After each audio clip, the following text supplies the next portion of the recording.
Hello, and welcome to Papi Approved Movies. My name is Papi. And I'm Natalie. In our podcast, we'll review and critique my favorite PG-13 movies. Movies that I wasn't allowed to watch until I turned 13. Every other week, Natalie and I will watch a new PG-13 movie. And I'll see if Papi's movies live up to the hype. Which, of course, they will. Today we're going to be watching How to Lose a Guy in 10 Days.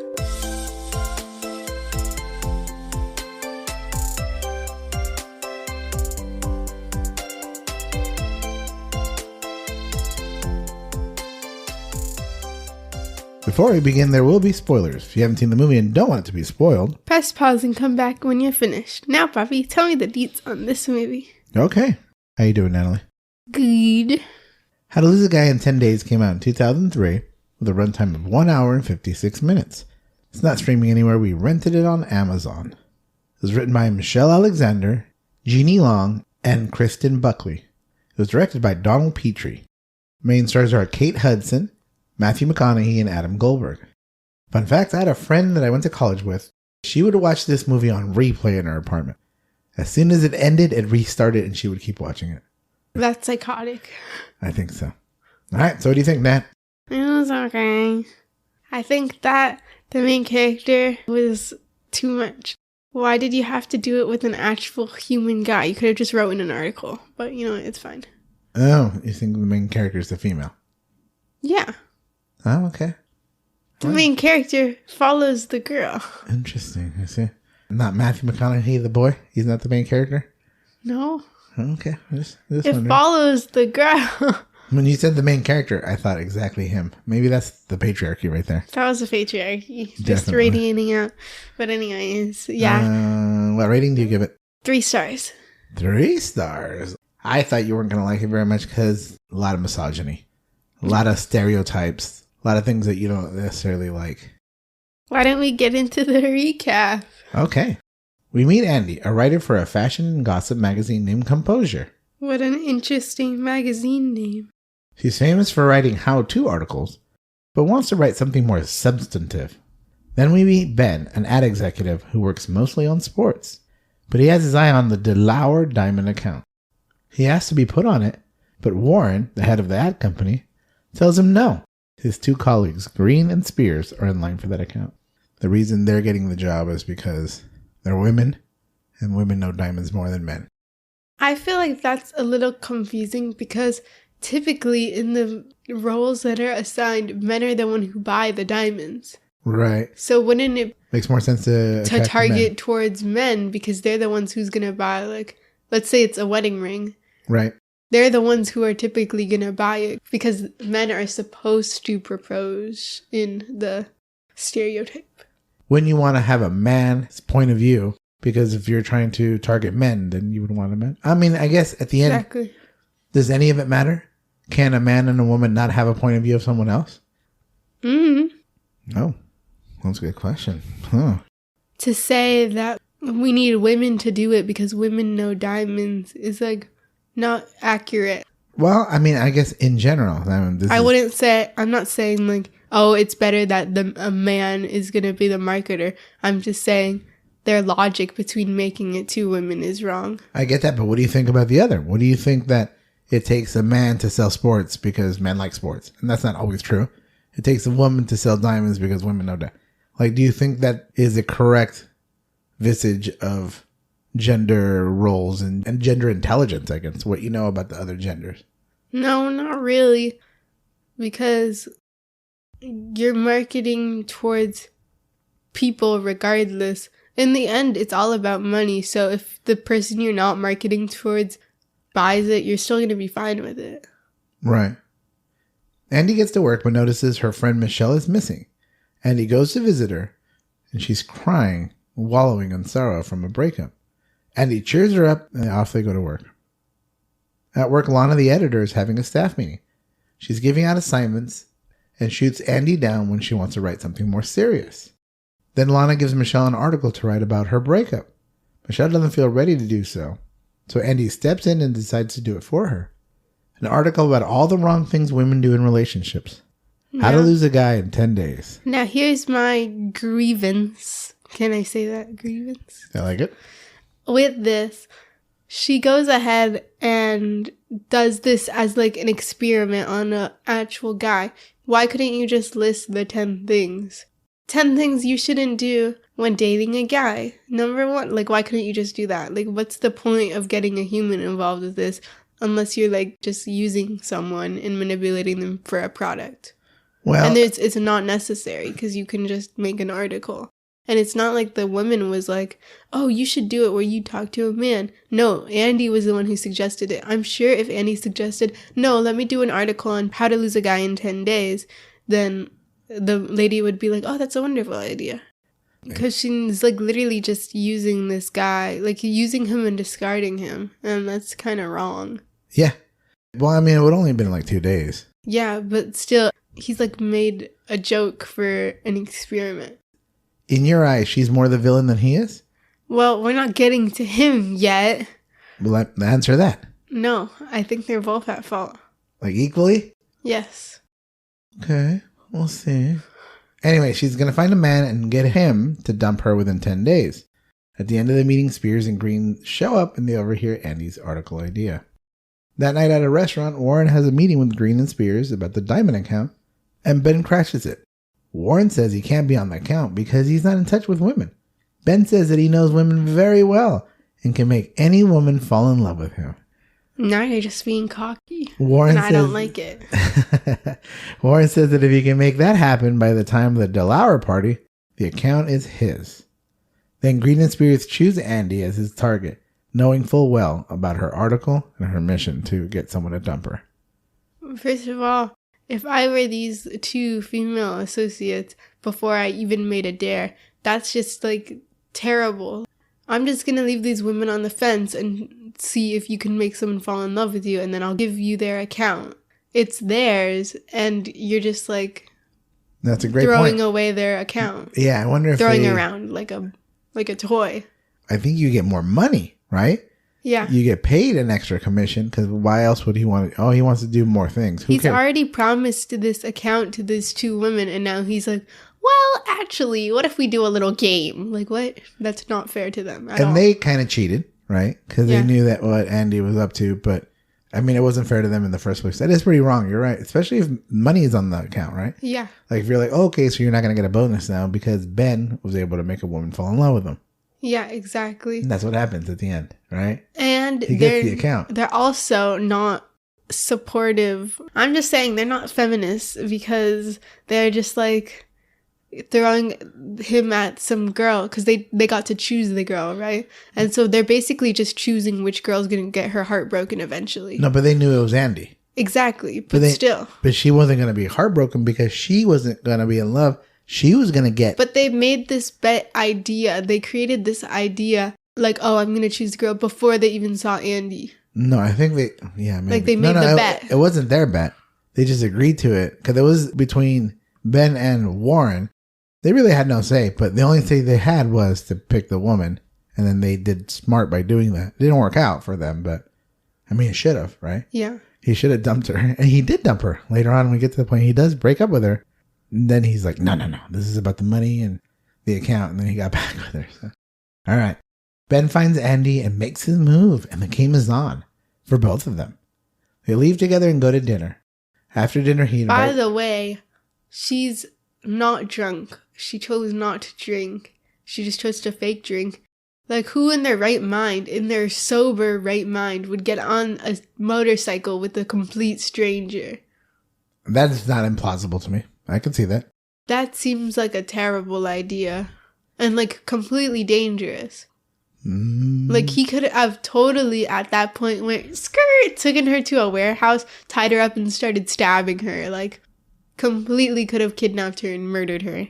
I mean, I think it's harder to believe that she went to his apartment with him afterwards, barely knowing him. But by then, they already had talked. Even just sitting on that motorcycle, I'm like, what is she doing? This girl is, like, not smart at all. That's like you going in a car with someone that you've met.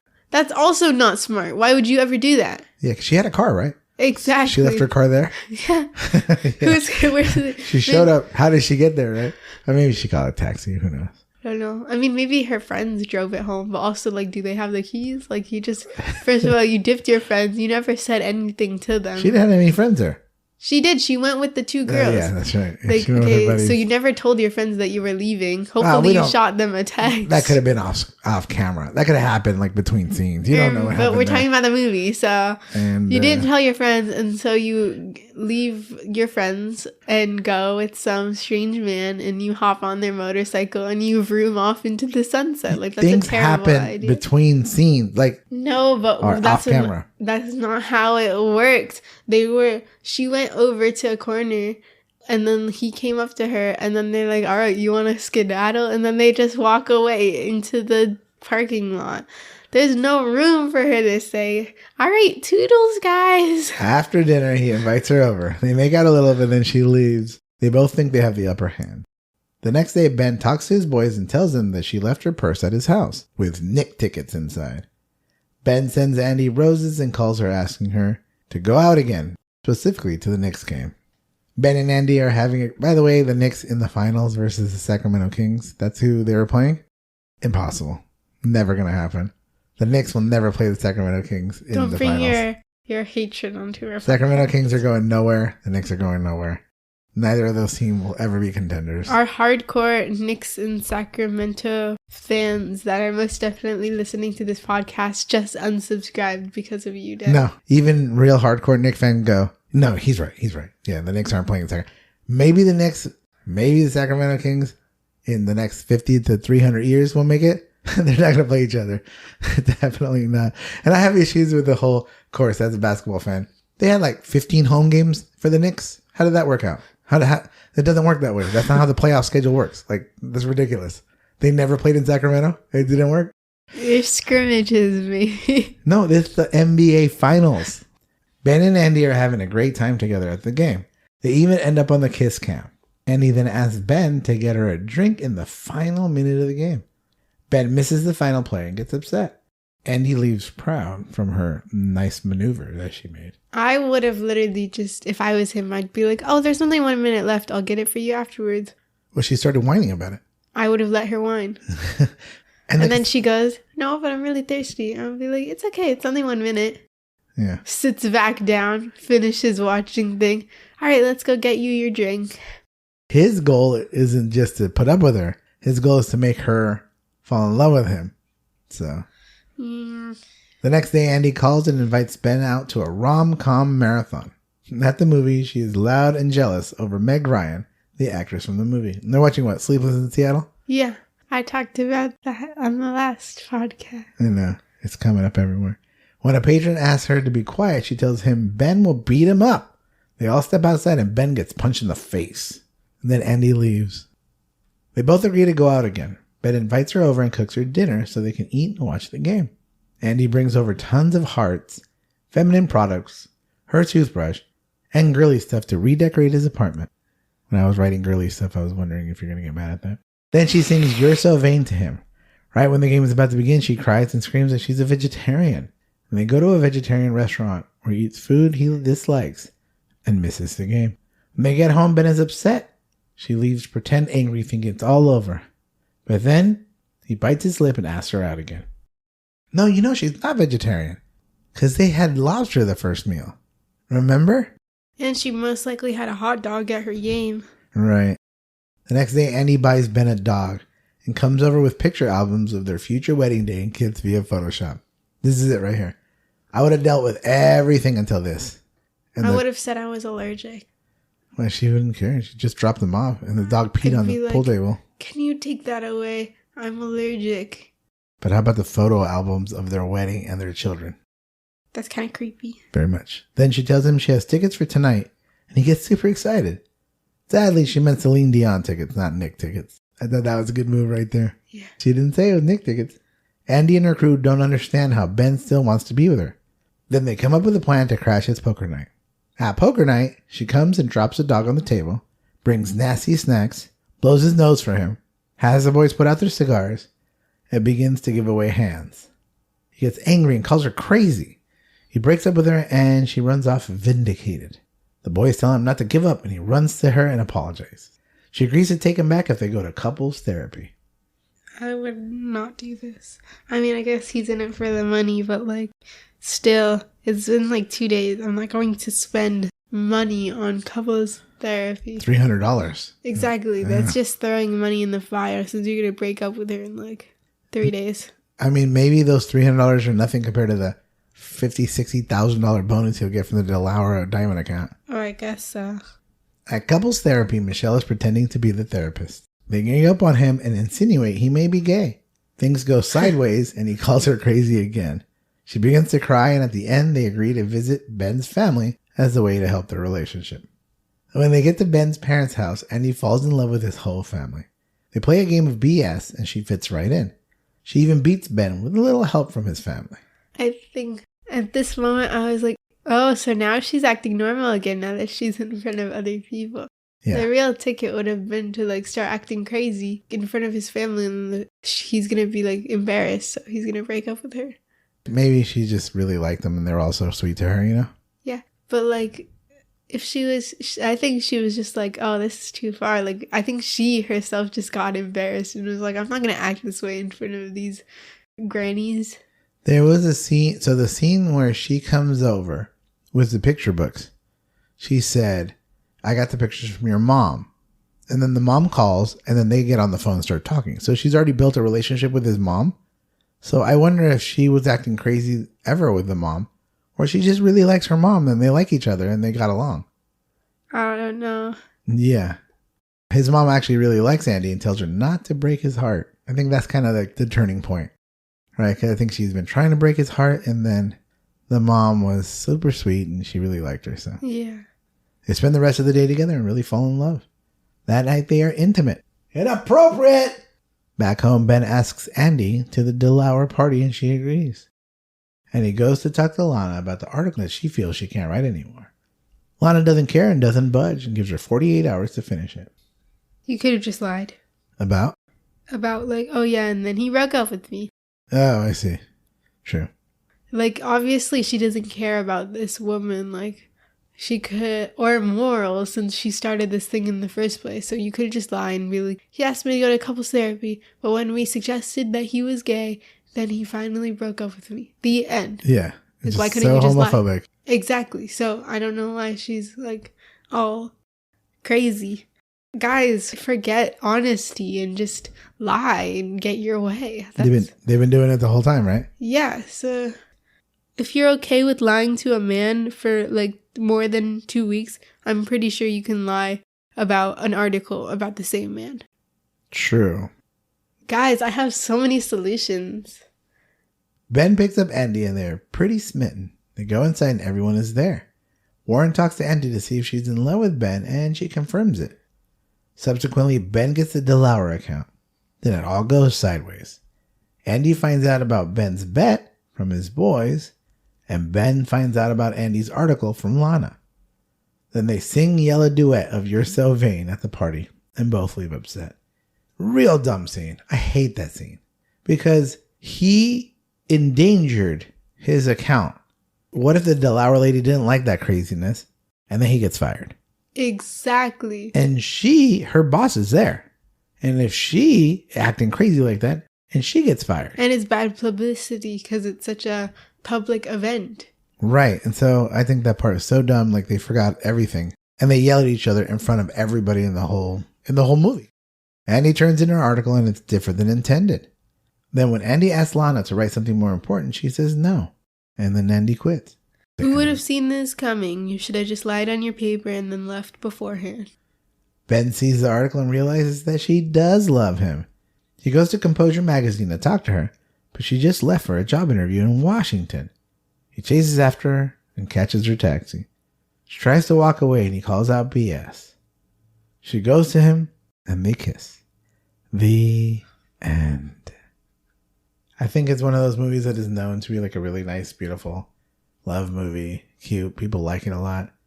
But I don't know. I was kind of disappointed watching it again. I thought it was funnier than we saw. Yeah. It was more of a movie that like makes you want to rip your hairs out. I don't know about that, but I do know that it wasn't as funny. Like you're or as good frustrated as I with the thought it was. characters. Like, Yeah, why that would you makes do sense. that? Like, stop. The premise is kind of cool in the fact that it's not the dude just messing up. They kind of both mess up. So I'm done with watching those movies. I am. The rom-coms where the guy and the girl fall in love and then one of them messes up. It's always him. Like, most of the time it's him.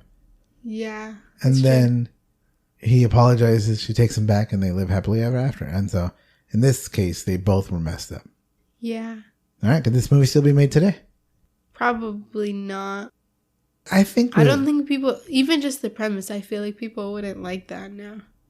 I'm not saying whether it would be popular now or not, but I'm saying, like, do you think that that's going to pass the studio execs to say, oh, this movie might be a little too controversial or not? I don't think so. Yeah, I don't think it would be made today either. It's way too much banking on how men and women are supposed to behave. Like, it's too much generalization about. Yeah, especially, like, what she's doing is, like, 10 things you shouldn't do because guys won't like you then. Right. And it's like, about how you're the bad one. You're supposed to act a certain way. I think the super defined gender roles are kind of a thing of the past. And I think also his situation is very corrupt that this guy is willing to give him a company that belongs to someone else based on a bet. But that stuff happens more often than we know. Yeah. But I'm saying not for like a rom-com. Exactly. Yeah. And then the homophobia, I think that would be gone too. Because he was just beside himself angry that they even mentioned something like that. Like all of these terrible things. She literally got you a dog. But when you get called gay, that's when you draw the line. Yeah, like she took it too far at that point. Yeah, like that's just, like, what's even the point of that? The other thing, I didn't even bring up the names of any of the characters because they were all just so generic and stupid. Like the boys are just boys and they like beer and women and smoking cigars and playing poker. And the girls are like so sad and get broken up with and catty or this or that. Like there's such stereotypes of both of them. They were all indistinguishable. Nothing developed about them at all. Even Michelle was like, she ends up with her boyfriend. The boyfriend comes back. And then even that, you're like, that's so dumb. It's like she was waiting for him all this time and now she wants him back. It's just dumb because just dumb, yeah. She gets broken up with, her heart gets broken by some guy.